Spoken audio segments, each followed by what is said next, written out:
자금해제 시간입니다. 양지수 모두 상승불 켜고 있습니다. 어제는 2% 이상의 큰 하락을 겪었던 코스닥도 일단은 0.6% 정도 오름권 보여주고 있습니다. 2차 전지 종목군들의 반등, 2차 전지 종목의 비중이 커졌기 때문에 이들의 시세에 코스닥이 같이 연동되고 있는데요. 이러한 시장 흐름 면면히 들여다보면서 종목 전략까지 챙겨가겠습니다.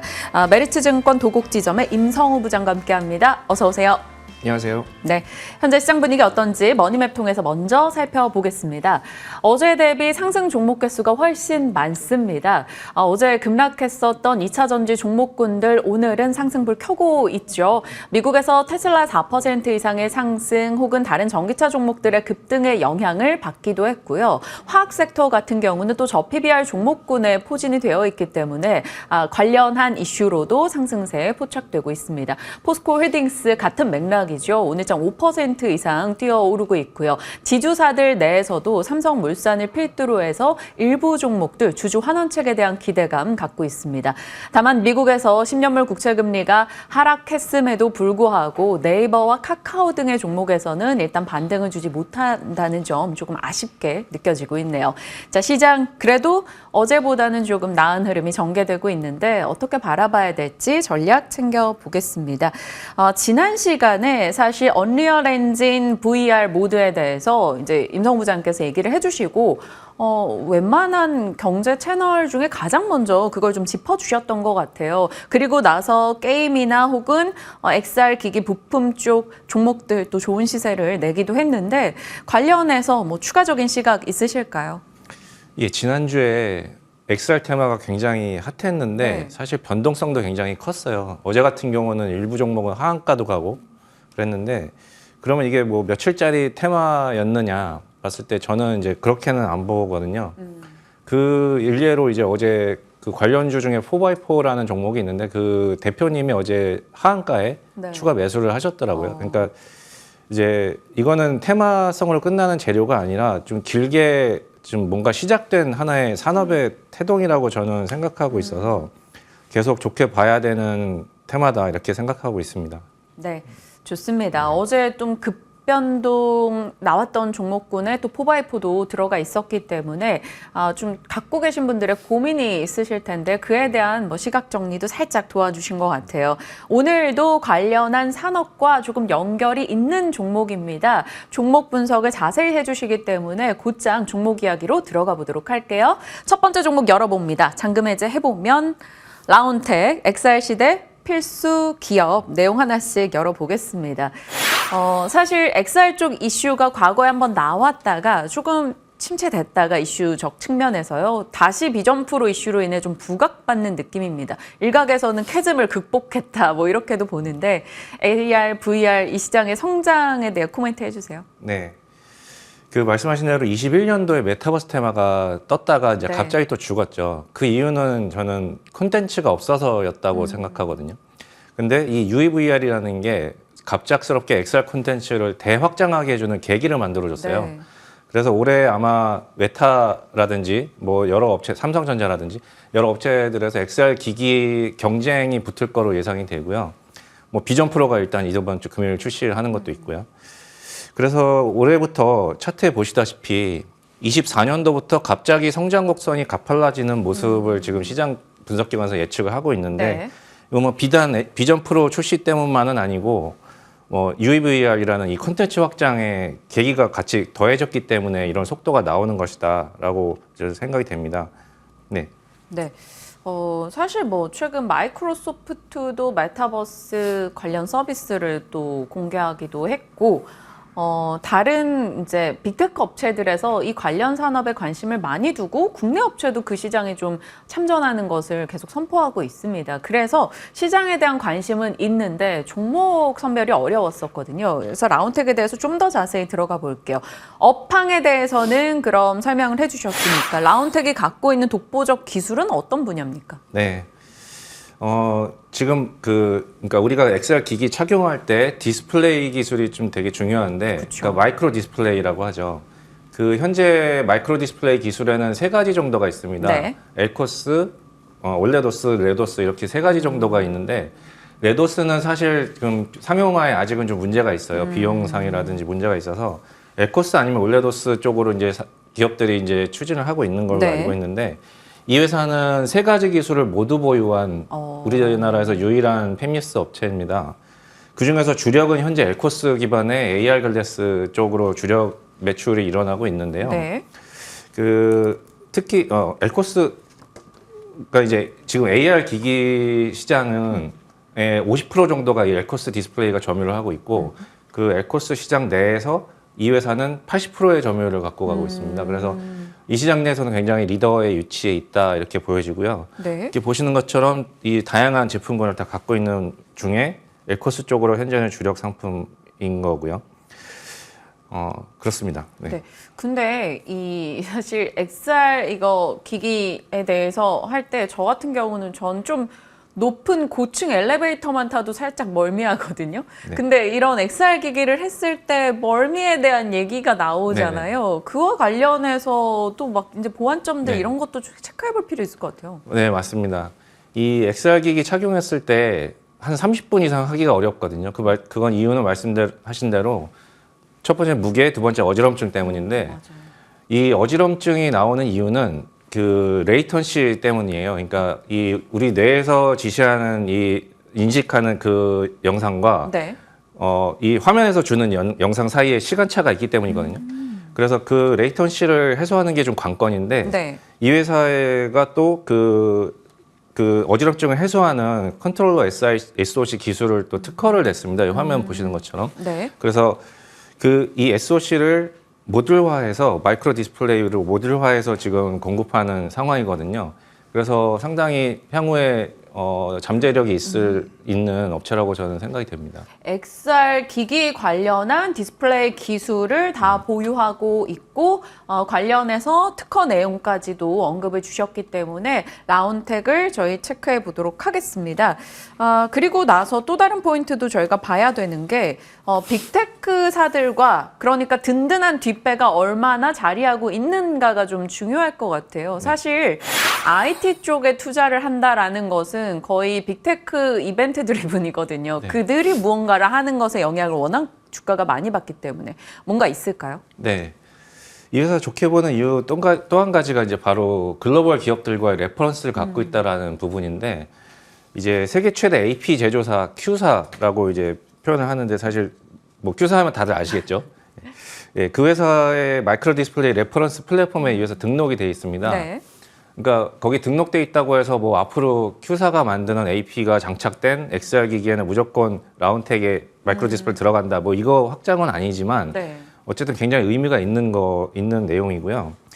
그리고 Q사는 이제 구글과 삼성전자와 이 XR 연합입니다. 작년에 이 3사가 연합을 결성을 했기 때문에 뭐 애플이나 메타와 대항해서 이 3사의 연합이 향후 XR 경쟁을 붙을 건데요. 네. 그래서 이 Q사의 레퍼런스를 갖고 있는 이 라운텍이 또 그 3사 연합에 있어서 수혜를 볼 수가 있다고 생각이 되고요. 그리고 애플에도 관계가 있는데요. 애플의 1차 OEM 업체, 지금 기업명은 저도 좀 더 알아봐야 되겠는데 네. 그 OEM 업체가 이 회사의 고객사입니다. 지금 비전 프로의 디스플레이는 올레도스고요. 그 소니가 만들었고요.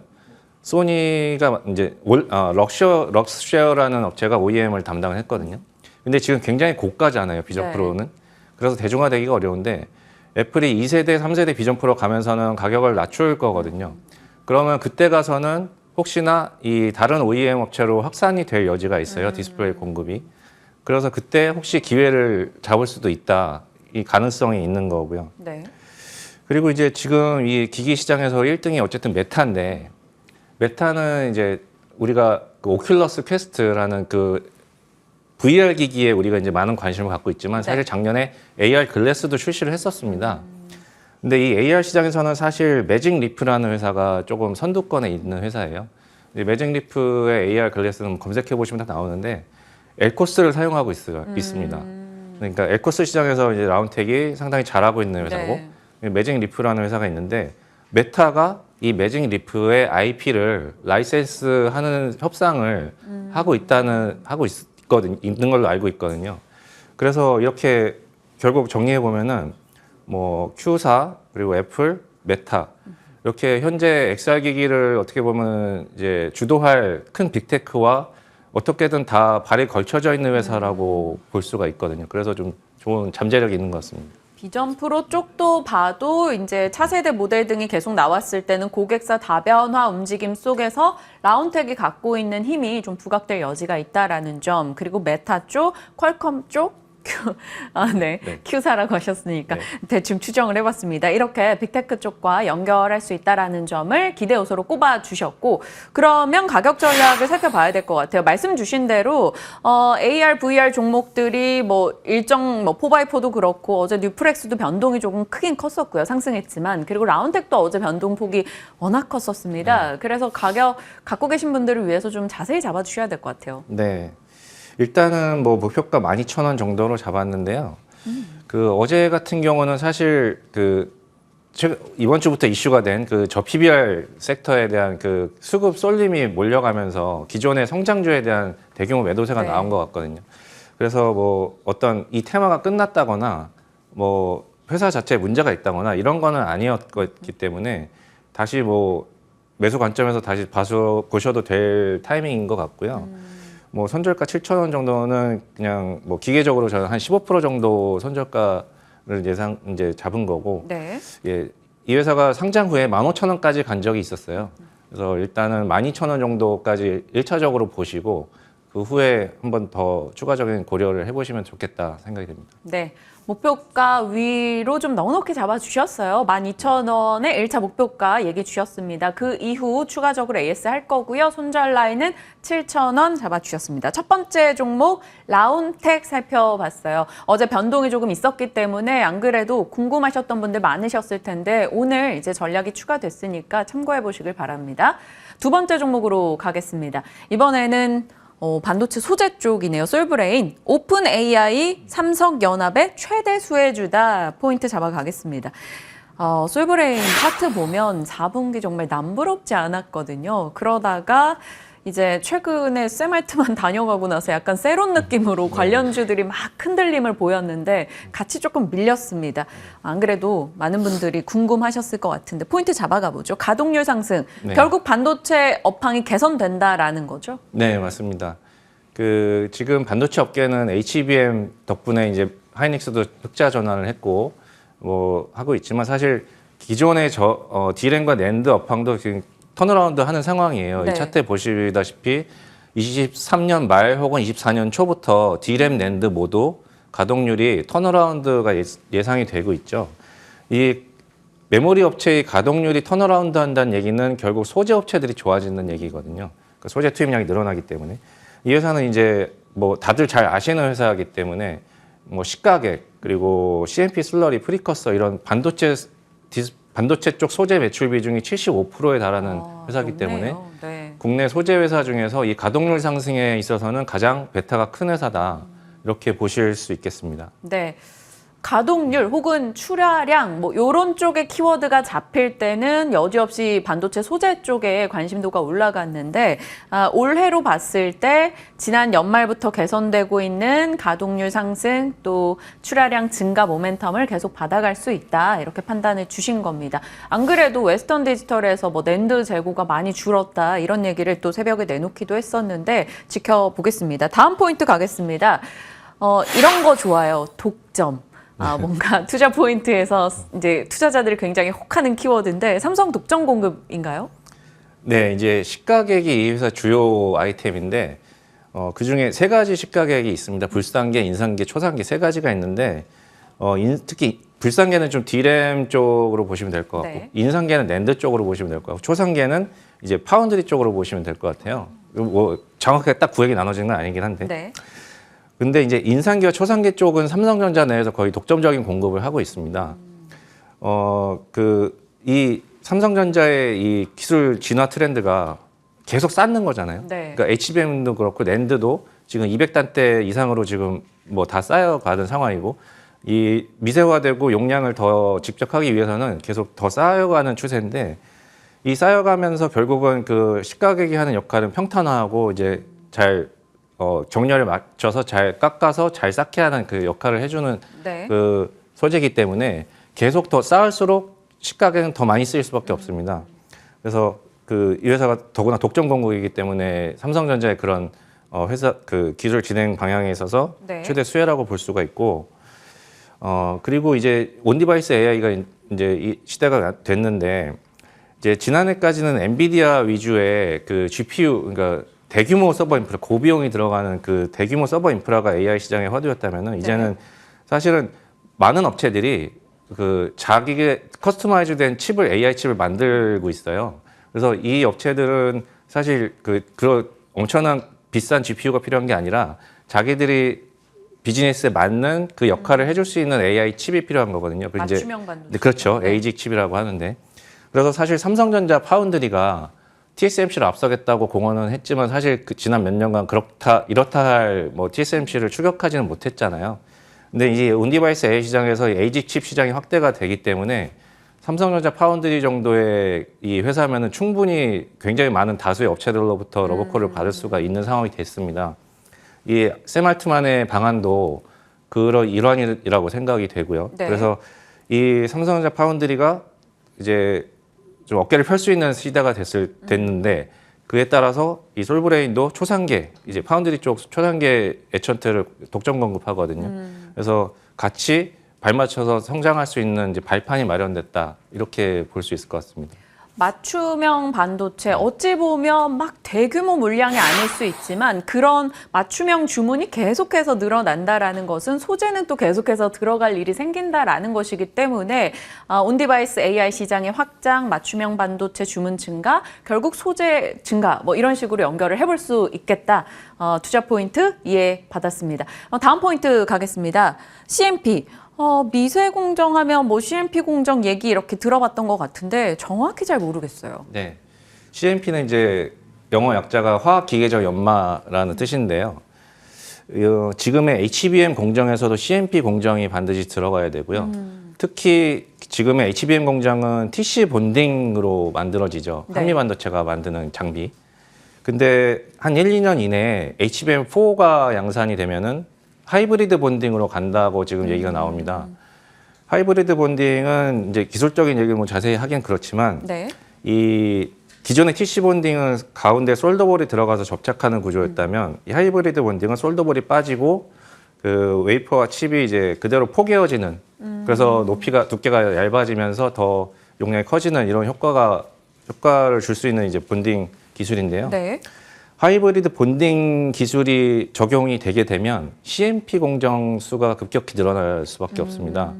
그래서 연마하는 공정이요. 그래서 네. 이 CMP 슬러리를 공급하는 업체가 우리나라에 또 솔브레인과 KC텍 이런 업체들이 있는데 이제 또 몇 개 안 되거든요. 그래서 또 일부 그 CMP 슬러리 쪽은 또 솔브레인이 전자에 독점 공급한다고도 알려져 있어요. 네.